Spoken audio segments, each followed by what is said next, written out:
தமிழக அரசியல்ல புதுசாக என்ட்ரி கொடுத்திருந்தாரு தளபதி விஜய் அவர்கள். அரசியல் களத்துல கால் பதிக்க துணிந்த விஜய் அவர்கள் தமிழ் திரையுலகில இனி எந்த படங்களிலுமே நடிக்க மாட்டேன் அப்படின்றதையுமே தெளிவாக சொல்லியிருந்தாரு. இந்த நிலையில பாத்தீங்கன்னா தளபதி விஜய் அவர்களுடன் அவருடைய ரசிகர்கள், தொண்டர்கள் அப்படின்னு அனைவருமே அவருக்கு ஆதரவாக இருக்காங்க. அது மட்டும் இல்லாம தமிழக மக்கள் பல பேர் தளபதி விஜய் அவர்களுக்காக குரல் கொடுத்துட்டு இருக்காங்க.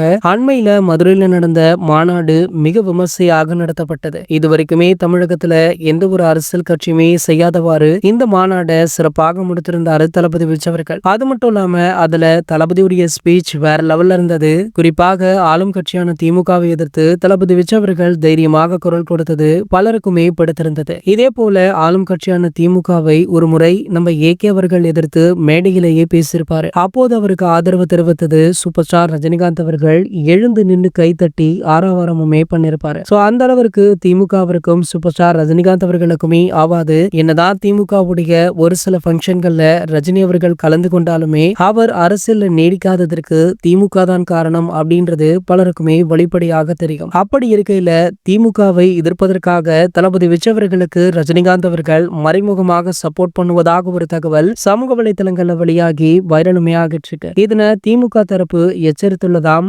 இருந்தாலுமே சூப்பர் ஸ்டார் அவர்கள் தளபதி விஜய் அவர்களுக்கு தொடர்ந்து சப்போர்ட் பண்ணிட்டு தான் இருக்காராம். இது போன்ற செய்திகளை பற்றி நீங்க உடனே தெரிஞ்சுக்க நம்மளுடைய சேனலை மறக்காம சப்ஸ்கிரைப் பண்ணிக்கோங்க.